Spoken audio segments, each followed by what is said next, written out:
If you're knocking doors for retail roofs, you might be wondering which model is best, the canvasser closer model or the setter model. Well, if you're like one of the many companies that's making the shift from being storm dependent to retail driven, this video is for you because I'll be breaking down the pros and cons of each model. And no, there's not a one size fits all solution for everybody. So I'm so glad to have you here. Welcome or welcome back. Now let's get started. Making the shift from storm to retail has been one of the hottest topics inside our SRA. We've run leadership roundtables. We've had members share their direct mail strategies. We've built and shared GPTs to locate the best neighborhoods. And we're sharing how we are making that transition from lead generation, comp plans, and more. And I just want to bring some of the insights that I've contributed in the community because what is shared there by our members stays there. But this is what I want to share with you to help you along this path.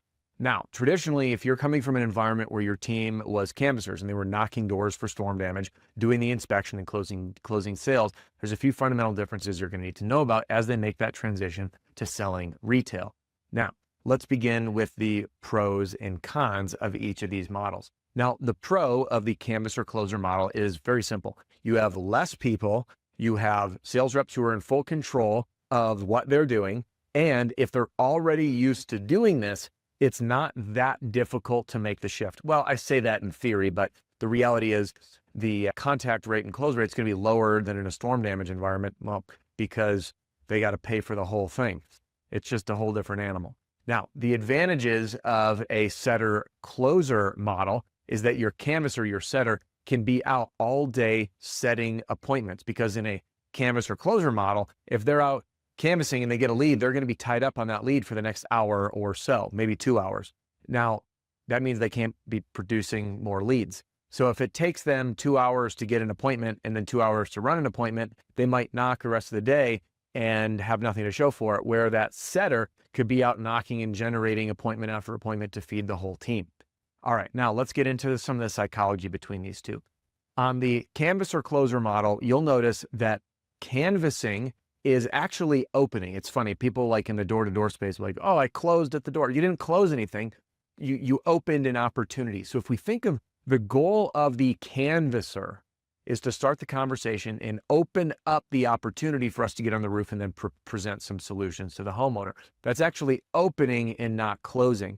What I have found after working with literally thousands of roofing sales reps is that opening and closing are very different skills. In fact, folks that are really strong at opening, meaning going door to door and getting conversations started, are usually really weak, or at least much weaker when it comes to closing deals. There's very few people that are excellent at both. Opening and closing are different skills. Now, likewise, when you look at companies that have the highest closers, they're usually not great openers. In fact, those are the folks that generally don't knock a lot of doors. They built a great referral network. They built a name for themselves, and or they're fed leads and they'll close them every single time. Well, of course, not every single time, but they'll close at a very high rate when they're in front of folks. So you're looking for two different skill sets. And that brings me to one of the biggest cons of the canvasser closer model is that if they're really great at opening, but they're not great at closing, the retail game is just, it's a bit more challenging than selling in a storm environment.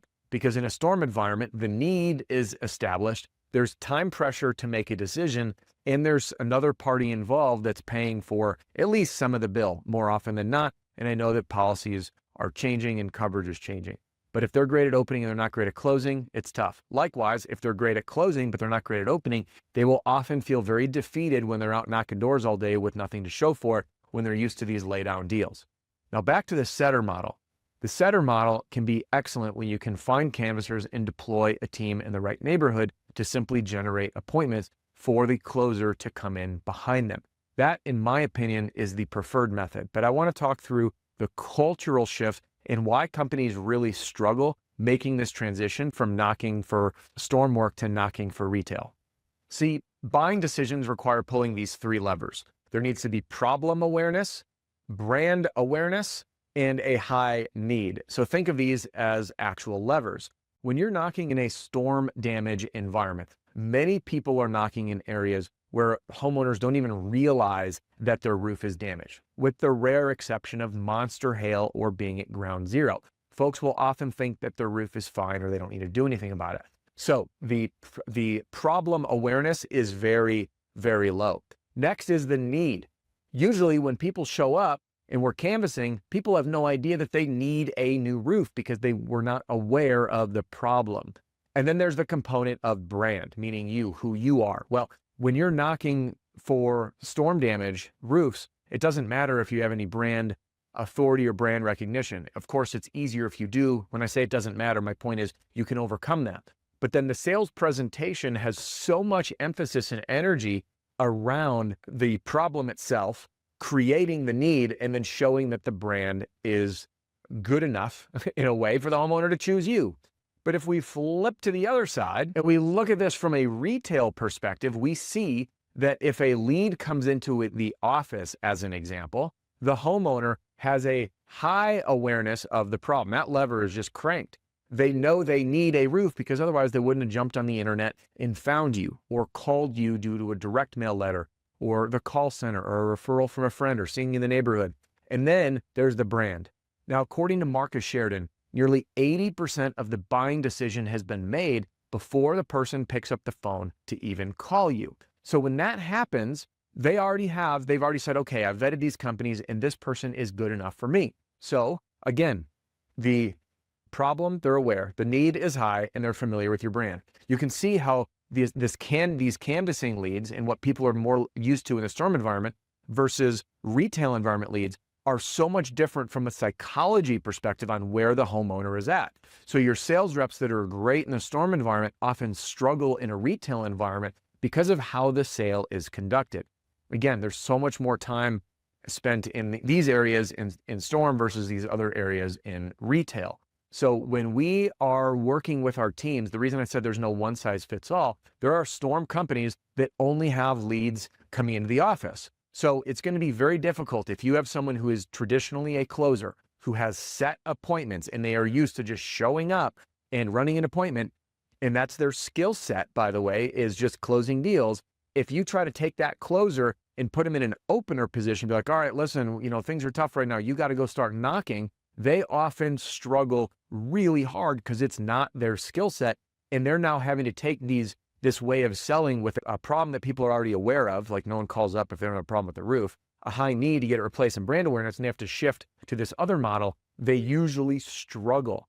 Now, at the same time, if you have a roofing salesperson in the storm environment who's so used to spending all this time essentially getting homeowners to understand the problem with their roof, then create the need for them to need to do something about it, i.e. file a claim or choose to replace it, and then be like, hey, I know you've never heard of us before and we just showed up, but here's why we're so great. Very, very different skill sets. So what does this mean for you? Which model should you choose? Well, if your team is already knocking doors and you're already doing a setter-closer model, meaning the canvassers are knocking doors and closing, then that is likely the path for you. And what I would really lean into is the training for how to present and sell retail roofs following a structured process. There's a lot less leniency to talk their way through it than they might have been used to in a storm environment. If, however, you are a company that has been providing leads and you have already a setter-closer model, meaning the office is setting appointments and the person's closing it, then that model for you, setter-closer, is best for you. I would look at getting a canvassing team hired, trained, and simply generating leads for your salespeople to come in behind.